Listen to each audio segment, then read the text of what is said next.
എന്തിന് കരയണേ?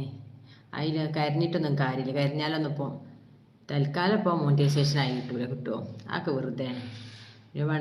1K ആയിക്കണല്ലോ. 1K ആണ് നമ്മളെ അതിൻ്റെ ഒരു ഘട്ടം 1K ആണ്. ബട്ട് 4000 അവർ ആകണം. എന്നാലേ ഷോർട്സ് ഇട്ടാൽ നമുക്ക് വേഗം സബ്സ്ക്രൈബർ കൂടും. ലൈവിലും സബ്സ്ക്രൈബർ കൂടും കേട്ടോ. പക്ഷെ അവർ പൂർത്തിയാക്കാൻ ഭയങ്കര ടാസ്ക്കാണ് ഗൈസ്. യൂട്യൂബ് തുടങ്ങിയാൽ വേഗം മുക്കാലിട്ടെന്നൊക്കെ വിചാരിച്ച് വാങ്ങിയിരുന്നവരൊക്കെ വെറുതെയാണ്. നല്ല റിസ്ക്കാണ്. നല്ല റിസ്ക്കാണ്. പിന്നെ അതിൻ്റെ ഒരു 1K സബ്സ്ക്രൈബറുമാണ് 4000 വാച്ചറും പൂർത്തീകരിക്കുക. 4 മോണിറ്റൈസേഷൻ ആയി കിട്ടുള്ളൂ. എൻ്റെ 1Kൻ്റെ പുറത്തായി. പക്ഷെ 4000 അവർ പൂർത്തീകരിച്ചില്ല. പിന്നെ ഷോർട്സിന് 10 മില്യൺ ആവണം. ഷോർട്സിൻ്റെ കാറ്റഗറിയാണ് 10 മില്യൺ. അത് 90 ദിവസത്തിനുള്ളിൽ 3